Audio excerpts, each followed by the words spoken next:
नमस्कार मित्रांनो, योगदान फाउंडेशनच्या यूट्यूब चॅनेलवर तुमचं स्वागत आहे। तर आज आपण जाणून घेणार आहोत सर्वांचा आवडता आणि परिचित असलेला पक्षी पोपट। सिट्टॅसिडी या पक्षी कुळातला या पक्ष्यांचा समावेश केलेला आहे। त्या सगळ्यांना सर्वसाधारणपणे पोपट हे नाव दिलेले आहे। या कुळात 82 वंश आणि त्यांच्या 316 जाती असून मॅको, लोरी, काकाकुवा, बजरीगार, पॅराकिट, कॉन्यर इत्यादींचा यात समावेश होतो। पोपट बहुवंशी उष्ण कटिबद्धात राहणारे आहेत, पण उपोष्ण आणि थंड प्रदेशातही त्यांचा प्रसार झालेला आहे। त्यांचा उगम ऑस्ट्रेलियन प्रदेशात झालेला असावा असे म्हणतात। तथापि त्यांचे प्रथम सापडलेले काही जीवाश्म शिळा रूपावशेष फ्रान्समधील असून ते 1.5 कोटी वर्षापूर्वीचे आहेत। दक्षिण अमेरिकेत व ऑस्ट्रेलियात यांच्या जितक्या विविध जाती आणि प्रकार आढळतात तितके दुसरीकडे कोठेच आढळत नाही। हे पक्षी विविध रंगांचे व आकारमानाचे असतात, पण दिसायला व शरीर रचनेच्या दृष्टीने ते बहुधा सारखेच असतात। यांची लांबी 10 सेंटीमीटर पासून 100 सेंटीमीटर पर्यंत असते। चोचीच्या वरचा अर्धा भाग कवटीला जोडलेला असून तो थोडाफार हलवता येतो।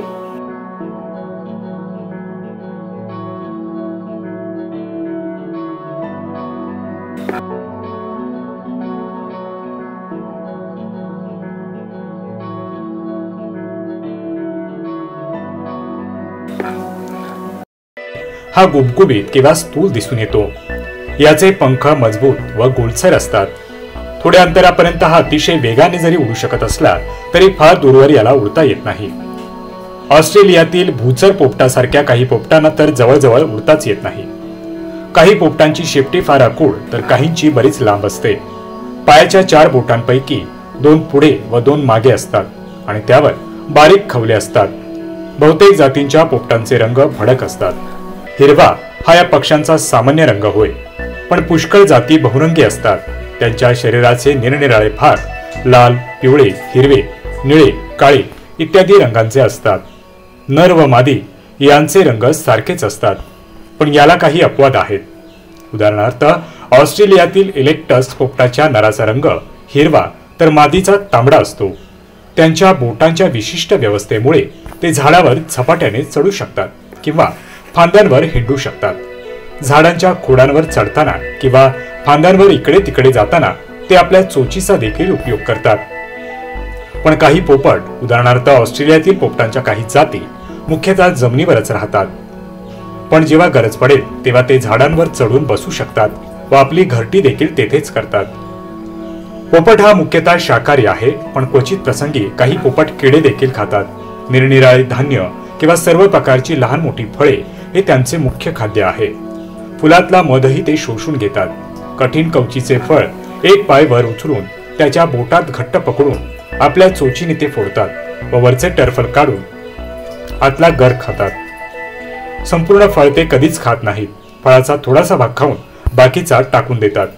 झाडाच्या ढोलीत, घरांच्या भिंतीमधील भगदाड अथवा कधीकधी खडकांच्या कपारीत पोपट घरटी करतात। बहुतेक जाती घरट्यांकरिता बाहेरच्या कोणत्याही पदार्थाचा उपयोग करत नाहीत। मादी खड्ड्याच्या आतल्या मोकळ्या जागेत अंडी घालते। काही जाती तर वाळवीच्या वारुळात अंडी घालतात। ऑस्ट्रेलियातील रानटी बजरीगार मात्र ढोलीत किंवा खड्ड्यात थोडेसे गवत घालून घरटे बनवतात। अर्जेंटिनातील एका जातीचे हिरवे पोपट प्रजोत्पादनाच्या काळात झाडांवर मोठी सामायिक घरटी बांधतात। वसाहतीच्या स्वरूपात व घरट्यात प्रत्येक जोडप्याकरता एक स्वतंत्र खोली असते। ऑस्ट्रेलियातल्या एका जातीचा भूचर पोपट जमिनीवरील गवताच्या झुपक्यात आपले घरटे तयार करतो। मादी प्रत्येक खेपेस 2 ते 5 अंडे घालते। कधी कधी त्यांची संख्या 8 पर्यंतही असते। सर्वसाधारणपणे 3 आठवड्यानंतर अंडी फुटून पिल्ले बाहेर पडतात। ती केवळ मांसाच्या गोळ्यासारखी असून दुबळी असतात। आईबाप आपल्या अन्नपुटातले अर्धवट पसरलेले शाकान्न बाहेर काढून त्यांना भरवतात। पोपट संघचारी गटाने एकत्र राहणारे असून सगळ्या पक्ष्यांमध्ये अतिशय गोंगाट करणारे पक्षी म्हणून ओळखले जातात। त्यांचा आवाज कर्कश किंचाळल्यासारखा आणि कर्णकटू असतो।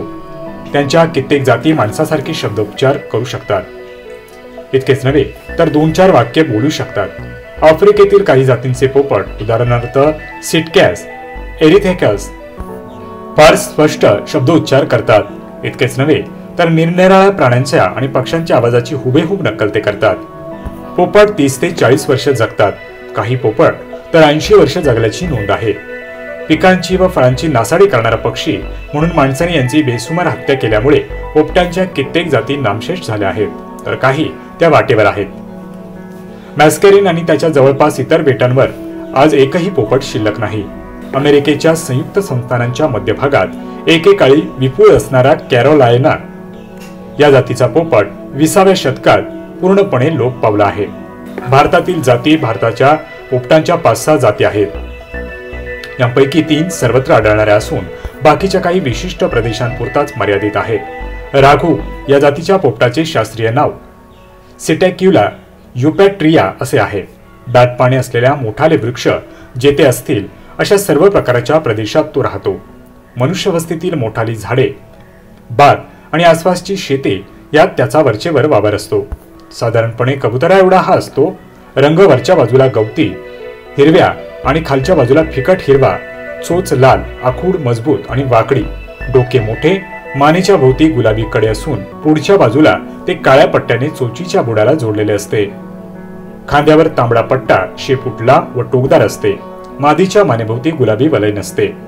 धान्य किंवा फळे खात असताना अधूनमधून ओरडून ते गोंगाट करत असतात. यांचे उडणे जलद व डोलदार असते. ठराविक झाडीमध्ये रात्री झोपण्याकरिता यांचे थवे गोळा होतात व गोंगाट करत ते त्याच ठिकाणी झोपी जातात. यांच्या प्रजोत्पादनाचा काळ डिसेंबर ते एप्रिल असतो. कीर या पोपटाच्या आवाजावरून त्याला कीर असे नाव दिले असावे असे दिसते. याचे शास्त्रीय नाव सिटॅक्युला क्रॅमरी असे आहे. मैदानी प्रदेशात डोंगरावर 1525 मीटर उंचीपर्यंत हा आढळून येतो. विरळ जंगलात, शेतात, याचप्रमाणे गावात, खेड्यात हा नेहमी आढळत असल्यामुळे या सगळ्यांच्या माहितीचा आहे. सामान्यतः हा झाडावर असतो, पण कधी कधी भक्ष्य मिळवण्याकरिता तो जमिनीवर देखील उतरतो. खांद्यावर तांबडा डाग नसतो. चोच शिंदरी रंगाची असते. दाट जंगलात यांचे थवे आढळून येतात. बी व रानफळे हे यांचे मुख्य खाद्य होय. राघू किंवा कीर यांच्यापेक्षा हा जास्त वेगाने उडतो. याचा आवाज ट्वी ट्वी अशा प्रकारे असतो. याच्या प्रजोत्पादनाचा काळ जानेवारी पासून मे पर्यंत असतो. तर मित्रांनो, ही होती पोपट या पक्षाबद्दलची माहिती. तुम्हाला जर ही माहिती आवडली असेल तर लाईक करा आणि शेअर करा. त्याचबरोबर तुम्ही या चॅनलवरती नवीन असाल तर या चॅनलला सबस्क्राईब करायला विसरू नका, जेणेकरून तुम्हाला नवनवीन पक्षांची माहिती सतत मिळत राहील. धन्यवाद.